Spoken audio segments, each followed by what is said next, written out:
ये कहानी छगनपुर नाम के एक छोटे से गांव की है, जहां अजय नाम का एक गरीब किसान रहता था। अजय के परिवार में उसके अलावा उसकी पत्नी सीमा और एक बेटा राजू था, जिनके साथ वो बहुत खुशी खुशी रहता था।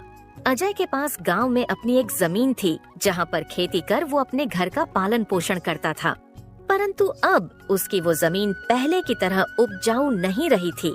धीरे धीरे उसकी जमीन से फसल की पैदावार भी कम होने लगी थी।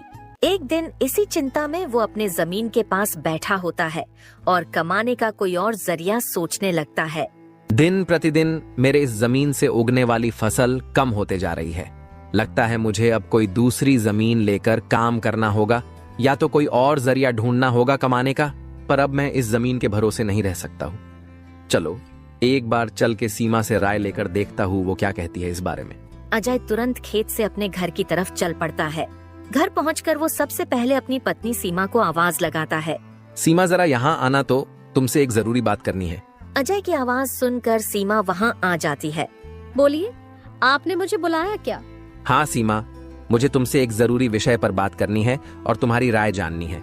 हाँ बोलिए, क्या बात है?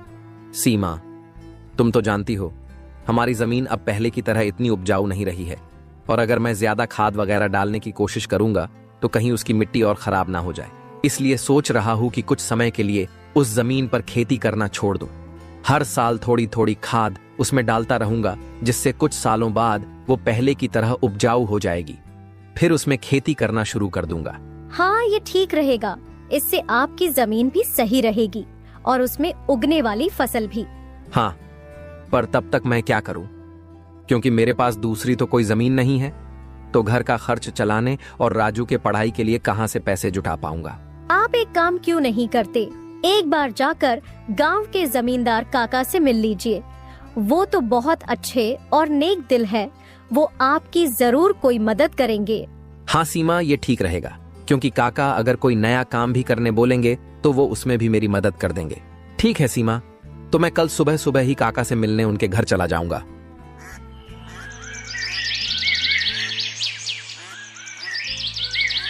अगली सुबह अजय जमींदार से मिलने उसके घर के लिए चल पड़ता है।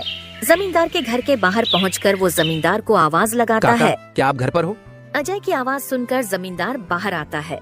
अरे आओ अजय बेटा, बोलो क्या हुआ, कुछ काम था क्या? हाँ काका, आपकी एक मदद चाहिए थी। हाँ बोलो ना बेटा, मैं किस प्रकार तुम्हारी मदद कर सकता हूँ? अजय फटाफट से जमींदार को अपने खेत की हालत बता देता है। तो इसमें परेशान क्या होना बेटा। काका, मेरे पास एक ही जमीन है जिस पर खेती कर मैं अपने घर का खर्च चलाता हूँ, और मैंने आज तक खेती के अलावा कोई दूसरा काम भी कभी किया नहीं। तो अब यही नहीं समझ रहा है मैं क्या करूँ। बेटा, खेती के अलावा दूसरा काम क्यों करना? तुम एक काम करो, मेरे पास गांव के बाहर एक जमीन है, तुम उस पर खेती करो। काका, पर इससे तो आपका नुकसान हो जाएगा। नहीं बेटा, कोई नुकसान नहीं होगा। इसी बहाने तुम मेरी जमीन की देख रेख भी करोगे, क्योंकि अब तो मेरी उम्र भी हो गई है और मेरा बेटा भी शहर में रहता है, तो इससे तुम्हारा भी भला हो जाएगा और मेरी भी थोड़ी जिम्मेदारी कम रहेगी। ठीक है काका, अगर ऐसी बात है तो मैं कल से ही उस खेत पर काम करने चला जाऊंगा। अजय जमींदार को धन्यवाद कहकर वहाँ से अपने घर के लिए निकल जाता है। अजय अपने घर पहुंचकर सीमा को सारी बात बता देता है। ये तो बहुत अच्छा है, यानी आपकी सारी चिंता ही खत्म हो गई। हाँ सीमा, अब मैं काका के खेत पर बहुत मेहनत करूंगा और कोशिश करूंगा कि एक दो और खेत खरीद लूं, क्योंकि भविष्य में ऐसी समस्या आए तो उसके लिए हम तैयार रहे।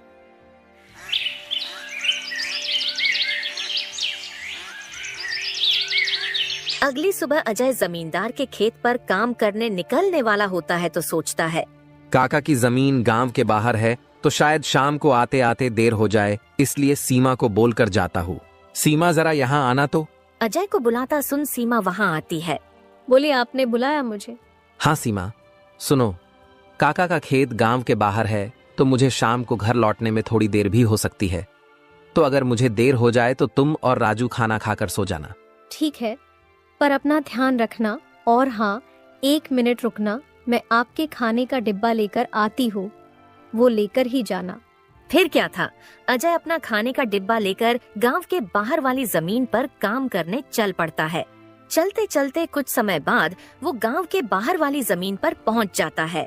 चलो अब पहुंच गया हूँ तो फटाफट से खेत पर काम करना शुरू कर देता हूँ। अजय अपनी कुदाल उठाकर खेत पर काम करना शुरू कर देता है। अजय को अभी काम करते कुछ समय हुआ ही था कि तभी पीछे से एक सांप आकर उसे काट लेता है। सांप के काटने के कुछ समय में ही अजय चक्कर खाकर वहीं गिर जाता है। यहाँ अजय सांप के काटने से बेहोश हो चुका था, पर गांव के बाहर होने के कारण उसकी खबर अब तक उसके घर वालों को नहीं चलती है। सुबह की अब रात हो जाती है और सीमा अजय का इंतजार कर रही होती है। माँ को इतने परेशान देख राजू पूछता है, क्या हुआ माँ? पिताजी अब तक क्यों नहीं आए? बेटा, तुम्हारे पिताजी आज काम करने जमींदार काका के गांव के बाहर वाली जमीन पर गए हैं और उन्होंने मुझे बोला भी था कि उन्हें आते आते देर हो जाएगी, पर अब कुछ ज्यादा ही समय हो गया है। माँ, आप क्यों फिक्र कर रही हो? पिताजी ने जब बोला था कि उन्हें आने में देर होगी तो कुछ सोच समझकर कहा होगा। एक काम कीजिए, आप जाकर सो जाइए। राजू की बात सुनकर सीमा अपने कमरे में सोने के लिए चली जाती है। अगली सुबह भी जब सीमा देखती है कि अजय अब तक घर नहीं आया है, तो परेशान होकर वो सीधा जमींदार से मिलने उसके घर की ओर चली जाती है। सीमा जमींदार के घर पहुंचकर उनसे अजय के बारे में पूछने लगती है। नमस्ते जमींदार काका। नमस्ते बेटी, बताओ कैसे आना हुआ? काका, अजय कल आपके गांव के बाहर वाले खेत में काम करने गए थे, पर अब तक घर नहीं आए हैं। क्या कहा बेटी?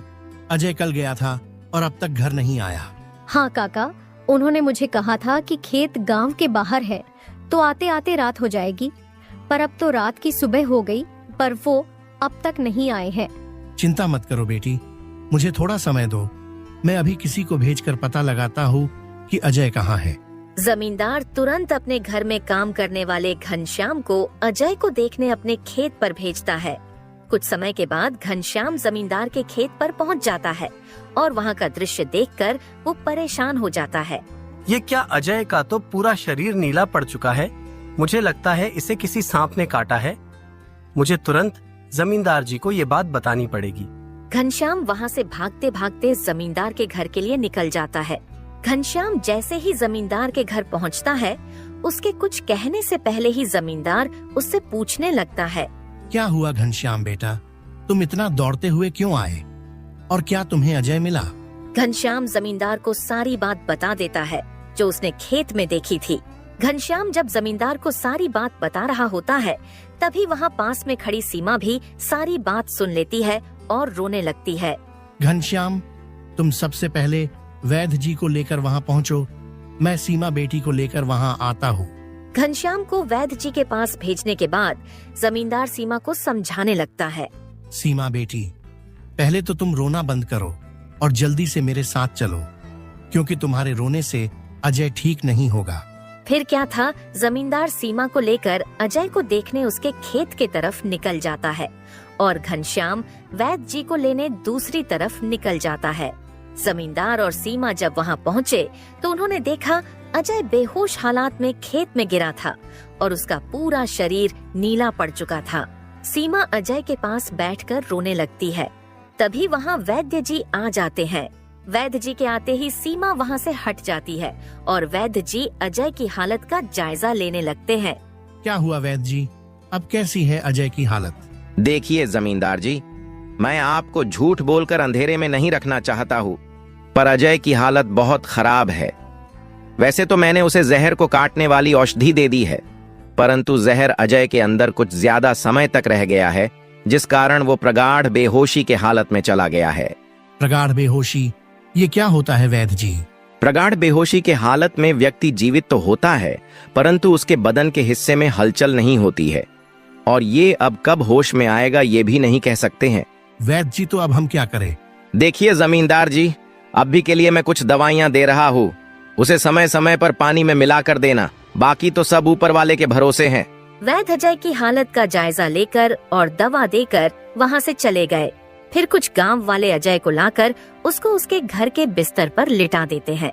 देखो सीमा बेटी, तुम बिल्कुल चिंता मत करना, तुम अजय की अच्छे से देखभाल करो, देखना वो बहुत जल्द ठीक हो जाएगा और तुम्हें अगर किसी भी चीज की कोई भी जरूरत हो तो मुझे जरूर बता देना, और हर महीने मैं तुम्हारे लिए और राजू के लिए कुछ पैसे भेजता रहूंगा, पर तुम हिम्मत मत हारना। आपका बहुत बहुत धन्यवाद काका, आप हम लोगों की बहुत मदद कर रहे हो। जमींदार फिर वहाँ से सीमा को दिलासा देकर चले जाते हैं। जमींदार के जाने के बाद वहाँ राजू आ जाता है और अपने पिता की हालत देखकर सीमा से उसका कारण पूछने लगता है। माँ, ये पिताजी को क्या हुआ है? बेटा, तुम्हारे पिताजी को कल खेत में सांप ने काट लिया है, जिस कारण वो बेहोश हो गए हैं। माँ, तो पिताजी होश में कब आएंगे? बेटा, वैद्य जी ने कुछ दवाइयाँ दी हैं और उन्हें समय समय पर पिलाने कहा है। उन्होंने बोला कि उन दवाइयों से वो बहुत जल्द ठीक हो जाएंगे।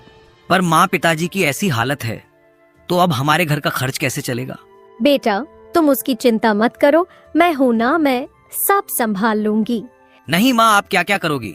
आप पिताजी का ध्यान रखोगी, आप घर संभालोगी कि घर का खर्च देखोगी? माँ, आप बस पिताजी का और घर का ध्यान रखो, मैं अब खेत पर काम करके घर का खर्च चलाऊंगा। राजू की ऐसी बातें सुन सीमा भावुक हो जाती है। नहीं बेटा, तुमको काम करने की कोई जरूरत नहीं है, मैं सब संभाल लूंगी। तुम बस अपने पढ़ाई का ध्यान रखो। तुम्हारे पिताजी का सपना है कि तुम बहुत बड़े अफसर बनो, और मैं तुम्हें वो बनाकर रहूंगी, भले उसके लिए मुझे कितनी भी मेहनत क्यों ना करनी पड़े। फिर सीमा राजू को वहाँ से पढ़ने भेज देती है। मुझे अब कुछ करना ही होगा, क्योंकि मैं अब अजय का ठीक होने का इंतजार तो नहीं कर सकती हूँ। मुझे अब खुद जाकर खेती करनी होगी, और हो सके तो कोई और काम भी देखना होगा। अगली सुबह सीमा सीधे जमींदार से मिलने पहुँच जाती है। नमस्ते जमींदार काका। नमस्ते बेटी, बताओ कैसे आना हुआ, और अजय की तबीयत अब कैसी है? काका, अजय की तबीयत फिलहाल तो वैसी ही है, और मुझे आपकी एक मदद चाहिए थी, इसीलिए मैं आपसे मिलने चली आई। हाँ, बोलो ना बेटी, मैं तुम्हारी किस प्रकार मदद कर सकता हूँ? काका, मैं चाहती हूँ कि जो जमीन आपने अजय को दी थी काम करने के लिए, आप मुझे उस पर काम करने की इजाजत दे दी, ताकि मैं उस पर काम करके अपने घर का खर्च और राजू की पढ़ाई करा सकूं।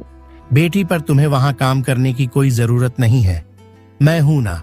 मैं तुम्हारे घर के लिए जो भी खर्च लगेगा हर महीने भेज दिया करूँगा। नहीं काका, आपने अब तक हमारी बहुत मदद की है। अब आप बस मुझे आपके खेत में काम करने की इजाजत दे दीजिए। मैं अब खुद काम करके अपना घर चलाऊंगी और अपने बेटे को बड़ा अफसर बनाऊंगी। जमींदार सीमा को बहुत समझाने की कोशिश करता है, पर सीमा जमींदार की बात मानने तैयार नहीं थी। आखिर में सीमा की बातें सुनने के बाद जमींदार सोचने लगता है। मुझे लगता है सीमा मेरी बात नहीं मानेगी, पर अगर वो काम करने इतने दूर जाएगी तो वो अजय का ध्यान नहीं रख पाएगी। एक काम करता हूँ, मैं सीमा को मेरी गांव के अंदर वाली जमीन पर काम करने के लिए कह देता हूँ, ताकि वो खेतों पर काम भी कर सके और अपने घर का ध्यान भी रख सके। ठीक है सीमा बेटी, मैं तुम्हें अपने खेत पर काम करने की इजाजत तो दे सकता हूँ, पर तुम्हें मेरी एक बात माननी होगी। हाँ काका, बोलिए ना। बेटी, तुम्हें मेरे गांव के बाहर वाले खेत पर काम करने की कोई जरूरत नहीं है। मेरे पास तुम्हारे घर के नजदीक भी एक खेत है, तुम वहां काम कर सकती हो, ताकि तुम अपने घर का और अजय का दोनों को ख्याल रख पाओगी। काका, ये तो और भी अच्छा रहेगा, इससे तो मेरी बहुत मदद हो जाएगी। बेटी, पर एक छोटी सी समस्या है, वो खेत बाहर वाले खेत से थोड़ा छोटा है। हाँ तो कोई बात नहीं है काका, वो खेत मेरे घर से नजदीक है, वही बहुत बड़ी बात है। मैं खेत में काम करने के साथ साथ दूसरे के घर का काम भी करना शुरू कर दूंगी, ताकि उन पैसों से मैं राजू की पढ़ाई का खर्च निकाल सकूं। बेटी, पर तुम्हें इतना काम करने की क्या जरूरत है? काका, मुझे काम करना ही होगा। अजय का सपना था कि राजू पढ़ लिख कर बड़ा आदमी बने। अगर मैं मेहनत नहीं करूंगी तो उसका सपना अधूरा रह जाएगा। राजू की पढ़ाई के लिए और घर चलाने के लिए मुझे हर हाल में ये जिम्मेदारी उठानी पड़ेगी। जमींदार सीमा के संकल्प और साहस से भावुक हो जाते हैं। ठीक है बेटी, तुम्हारी मेहनत देखकर मुझे पूरा भरोसा है कि तुम जरूर सफल होगी। मैं तुम्हारी हर संभव मदद करूंगा। तुम कड़ी मेहनत करो, भगवान भी तुम्हारे साथ हैं। सीमा ने जमींदार के गांव के अंदर वाले खेत पर काम करना शुरू कर दिया। वह सुबह खेत पर काम करती और दोपहर के बाद गांव के घरों में सफाई और खाना बनाने जैसे छोटे मोटे काम करने जाती। धीरे धीरे सीमा की मेहनत रंग लाने लगी। खेत में अच्छी फसल हुई, जिससे उसका घर चलने लगा और जो पैसे वह दूसरों के घरों में काम करके कमाती थी, वह राजू की पढ़ाई में खर्च करने लगी। बेटा, मैं चाहती हूँ कि तुम मन लगाकर पढ़ाई करो। तुम्हारे पिताजी का सपना है कि तुम अफसर बनो। मैं तुम्हारे लिए हर मुश्किल को पार कर लूंगी। माँ, मैं कड़ी मेहनत करूंगा। एक दिन मैं पिताजी का सपना पूरा करके दिखाऊंगा। सीमा की मेहनत और त्याग से गांव के लोग भी प्रेरणा लेने लगे।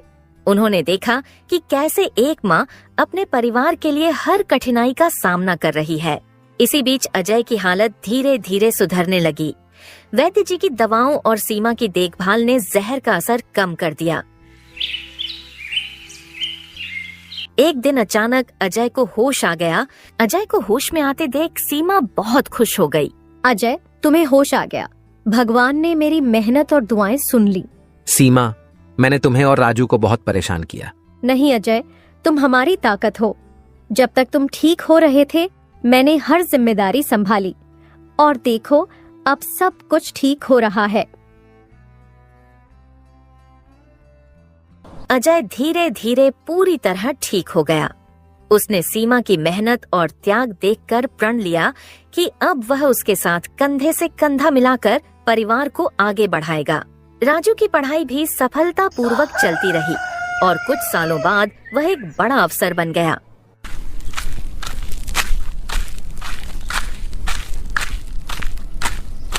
माँ, पिताजी, मैं आज जो कुछ भी हूँ वह आपकी मेहनत और त्याग के कारण हूँ। नहीं बेटा, ये सब तुम्हारी माँ का बलिदान है।